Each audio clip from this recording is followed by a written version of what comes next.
આ એકલી પરમાર્થની નિશ્ચયની ભૂતાર્થ જ્ઞાનની પર્યાયનો ભૂતાર્થ સ્વભાવ બતાવે છે.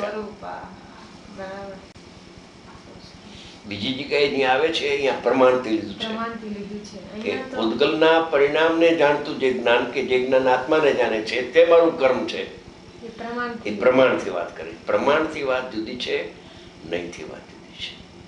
પ્રયોજનની સિદ્ધિ આમાં છે. અનુભવ થાય છે અને પછી ટકી જવાય છે. આમાં ટકી જવાય, આમાં બહાર નીકળી જવાય. સમ્યક જ્ઞાન લઈએ પણ બહાર નીકળી જાય. બહાર નીકળવાનું શું કામ છે? આપણે ભેદમાં આવે તો પર જાય. બહુ સરસ. છ દ્રવ્યના જાણપણા રૂપ જે જ્ઞાન પ્રગટ જાણપણું એ કઈ મારું જ્ઞાન નથી. એ તો પોતાના જીવથી ભિન્ન છે. ભિન્ન છે. એ જે જાણપણું છ દ્રવ્યોનું જે જાણપણું છે એ તો પોતાના જીવથી ભિન્ન છે. ભિન્ન છે.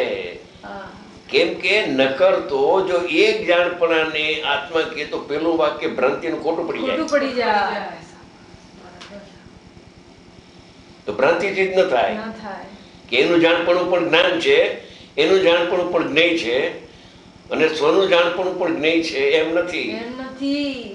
પરનું જાણવાનું જે જ્ઞાન ઊભું થાય છે જેમાં પર નિમિત્ત છે, પરલક્ષવાળું જ્ઞાન છે, સમજી ગયા? એ જાણપણું એ મારું એ જ્ઞેય નથી. એ જ્ઞાન તો નથી પણ એ જ્ઞેય પણ નથી. એમ જ્ઞાન તો ન હોય પણ જ્ઞેય પણ નથી. એમ એ જ્ઞેય નથી. એટલો જે ભેદ પડ્યો ને પરને જાણવાનો એ જ્ઞેય નથી. બરાબર છે. જે જ્ઞાન નથી તે જ્ઞેય પણ જ્ઞેય નથી. એ બહુ સરસ શબ્દો છે. પોતાના જીવથી જ્ઞેય સંબંધીનું જે જ્ઞાન એ જ્ઞાન જ્ઞેય નથી. જ્ઞેય સંબંધે ઉત્પન્ન થતું જે જ્ઞાન એ જ્ઞાન જ્ઞેય નથી. હા હા હા, ગજબ કરી.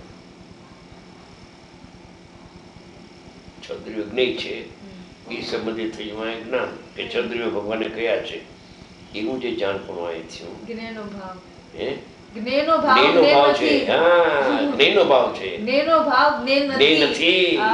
જ્ઞેયનો ભાવ જ્ઞેય નથી. નાયકનો ભાવ એ જ્ઞેય છે અને જ્ઞાન પણ છે અને જ્ઞાતા પણ છે.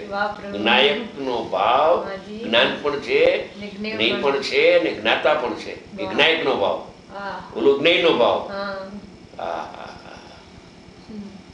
બરાબર છે. ભાઈ કેવું કેવું આપે કાઢીને બતાવ્યું છે. જ્ઞેયનો ભાવ જ્ઞેય નથી.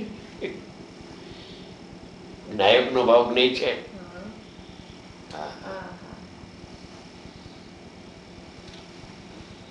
ભાવાર્થ આમ છે કે હું જ્ઞાયક અને સમસ્ત છ દ્રવ્યો મારા જ્ઞેય એમ તો નથી. તો કેમ છે? કેમ છે? કે આમ છે કે જ્ઞાન અર્થાત જાણપણા રૂપ શક્તિ, જ્ઞેય અર્થાત જણાવવા યોગ્ય શક્તિ, જ્ઞાતા અર્થાત અનેક શક્તિએ વિરાજમાન વસ્તુ માત્ર એવા ત્રણ ભેદ મારું સ્વરૂપ માત્ર છે. એવા જ્ઞેય રૂપ છું. જોયું? આખું જ્ઞેય લઈ લીધું ને, ચેતના સ્વરૂપ લીધું હતું ને એવું. એમાં આ ત્રણ કરી અને એ ત્રણ આખું ત્રણેય એક જ્ઞેય એમ. જ્ઞાતા જ્ઞેયની, જ્ઞાન જ્ઞેયની, જ્ઞેય જ્ઞેયની, પણ ત્રણેયનું એક રૂપ એવું જ્ઞેય. કારણ કે અહીંયા જ્ઞેય સિદ્ધ કરવું છે. ઓલા છ દ્રવ્ય મારું જ્ઞેય નથી તો આત્માનું જ્ઞેય શું છે કે ત્રણ મળીને એક જ્ઞેય છે.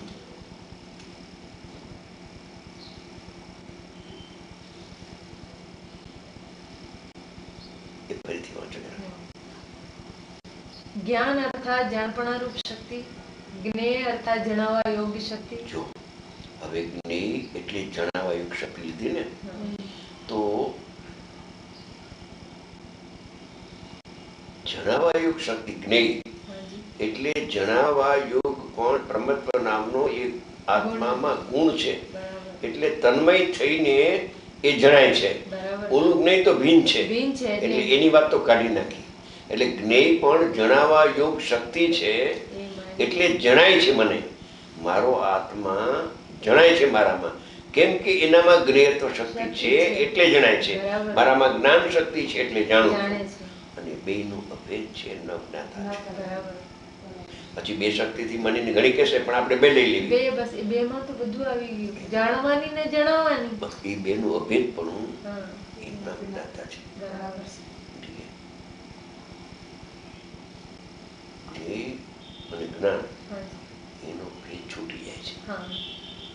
જ્ઞાન જ્યારે જ્ઞાયકને જાણે છે ત્યારે જ્ઞાન એ જ્ઞાન રહેતું નથી, અને જ્ઞાયક એ તો જ્ઞેય રહેતું નથી. એ બેનું અભેદ થઈ અને બેનું નામ ફરી ગયું, જ્ઞાતા થઈ ગયું. બસ જ્ઞેય અને જ્ઞાનની જે અભેદતા, એનું નામ જ્ઞાતા. જ્ઞાતા કહો કે જ્ઞાયક કહો, એક વાત. જ્ઞાયક તો જ્ઞાયક છે, જ્ઞાયક તો જ્ઞાયક છે. જ્ઞેય અને જ્ઞાન બેની અભેદતા, એક જ આત્માના બે નામ, જ્ઞાન અને જ્ઞેય, એ બેની અભેદતા થઈ ગઈ, એનું નામ જ્ઞાતા થઈ ગયું. સાક્ષાત જ્ઞાતા યા અનુભવના કાળે. બરાબર છે.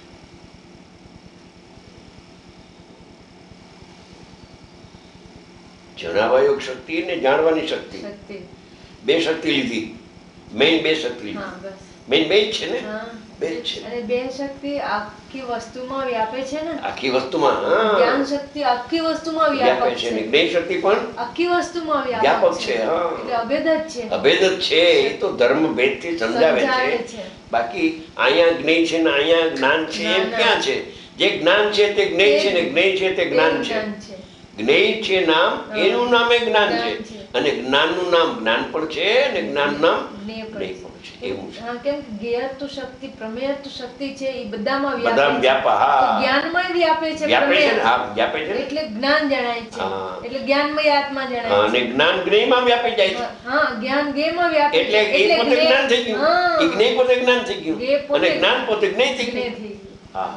એવું આમ અભેદ રસ છે. બરાબર છે. બરાબર. જ્ઞાન પોતે જ્ઞેય ને જ્ઞેય પોતે જ્ઞાન છે. બેનું અભેદ જ્ઞાતા છે. બહુ સરસ.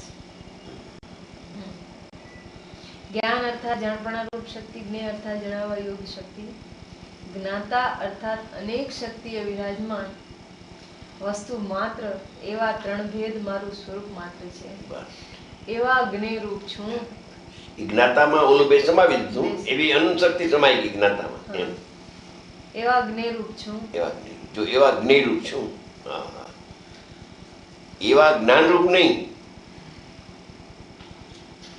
અહીંયા જ્ઞેયની સિદ્ધિ કરવી છે ને, જ્ઞેયની સિદ્ધિ છે. એવા જ્ઞેય રૂપ છું એમ. ઓલા જ્ઞેય રૂપ નથી, આ જ્ઞેય રૂપ છું. અને એ જ્ઞેય અહીંયા જ છે. જ્ઞાનથી જ્ઞેય જુદું ન હોય. અરે જ્ઞાનથી જ્ઞેય જુદું તો ન હોય, પણ જ્ઞાન ને જ્ઞેયમાં ભેદે ન હોય. ભેદે ન હોય. ભેદ હોય તો અભેદ ન થાય. અભેદ જ છે. ભેદથી સમજાવે છે. બહુ કરશું છું. એમાંય છ દ્રવ્યને જાણવાનું જે જ્ઞાન છે એ મારું જ્ઞેય નથી. છ દ્રવ્ય તો ભિન્ન છે, એ તો જ્ઞેય ન હોય. પછી નૈમિતિક જ્ઞાનની પર્યાય જેમાં છ દ્રવ્ય જણાય છે, ઈ જે છે એ જ્ઞેય નથી મારું. બહુ કરી જો એ જ્ઞેય થયું તો એ જ્ઞેયનો ભાવ જ્ઞેય થયો, એ જ્ઞાયકનો ભાવ જ્ઞેય ન થયો. બરાબર. એટલે એ જ્ઞેય હું નથી. બહુ કર્યો. સાવ બંધ થઈ બિલકુલ તદ્દન. જે ખરેખર નૈમિતિક ને જ્ઞેય માને છે એ નિમિત્ત જ્ઞેય થઈ જાય છે. થઈ જાય ઓટોમેટિક. બસ કેમ કે જ્ઞેયના સંબંધથી થવાનું જે જ્ઞાન, એને જ્ઞાન માન્યું, એને જ્ઞેય માન્યું. જ્ઞાન માન્યું તો એ ખોટું, ને જ્ઞેય માને તો ખોટું. જ્ઞાન પણ નથી ને જ્ઞેય પણ નથી.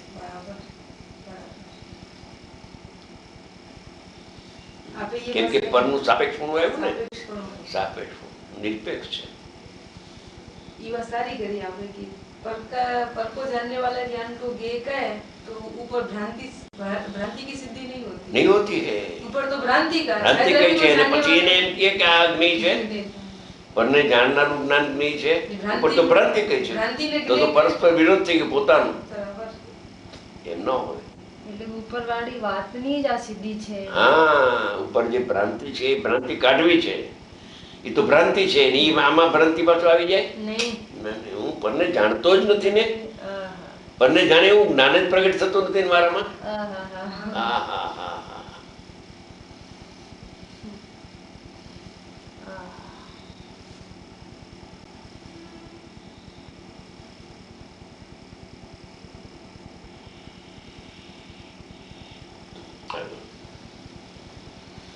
ભાવાર્થ આમ છે કે હું પોતાના સ્વરૂપને વેદ્ય વેદક રૂપે જાણું છું, તેથી મારું નામ જ્ઞાન છે.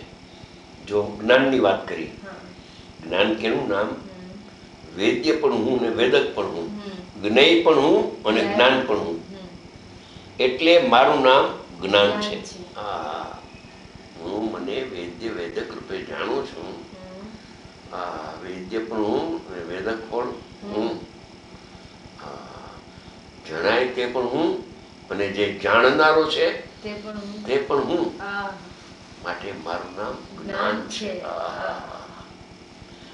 વેદ્ય વેદક રૂપે જાણું છું માટે મારું નામ જ્ઞાન. ઓલા પરજ્ઞેયની સાથે વેદ્ય વેદક નથી તો મારું નામ જ્ઞાન નથી પડતું, અજ્ઞાન થઈ જાય છે. બરાબર છે. મારું નામ જ્ઞાન છે. જ્ઞાન એમ કે વેદ્ય વેદક રૂપે જાણું છું. વેદ્ય પણ હું ને વેદક પણ હું, જણાય તે પણ હું ને જાણનારો તે પણ હું, માટે મારું નામ જ્ઞાન.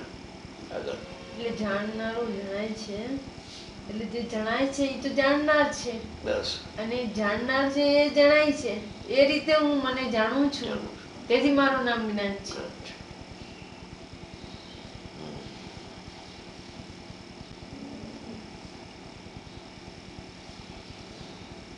મારું નામ જ્ઞાન એટલા માટે વેદ્ય વેદક રૂપે જાણું છું. અભેદ. વેદ્ય વેદક થઈને હું જાણું છું. એમ વેદ્ય ભિન્ન ને વેદક ભિન્ન ભેદ નથી અંદરમાં. બહારનું તો કાઢી નાખું પણ અંદરમાં વેદ્ય વેદક રૂપ થઈને જાણું છું. એમ અનન્ય થઈને જાણું છું, એકરૂપ થઈને જાણું છું, માટે મારું નામ જ્ઞાન છે. બરાબર. જ્ઞાનની વ્યાખ્યા વેદ્ય વેદકમાં લીધું જ્ઞાન. હવે આગળ હું પોતાના સ્વરૂપને વેદ્ય વેદક રૂપે જાણું છું, તેથી મારું નામ જ્ઞાન. એક શબ્દ આવ્યો. હું પોતા વડે જણાવવા યોગ્ય છું, તેથી મારું નામ જ્ઞેય છે. હું મારા વડે પોતા વડે જ જણાવવા યોગ્ય છું. પરની જેમાં અપેક્ષા નથી, માટે મારું નામ જ્ઞેય છે. વેદ્ય વેદક રૂપે જાણું છું માટે જ્ઞાન, અને હું પોતા વડે જ જણાવવા યોગ્ય છું. જણાવવાની મારામાં શક્તિ છે, એટલે મારું નામ જ્ઞેય છે. એક આત્માના ત્રણ નામ, જ્ઞાન, જ્ઞેય ને જ્ઞાતા. એવી બે શક્તિઓથી માંડીને અનંત શક્તિ રૂપ છું, તેથી મારું નામ જ્ઞાતા છે. જ્ઞાતામાં બધી શક્તિ, એમાં જ્ઞાનની મુખ્યતા કરી. બસ.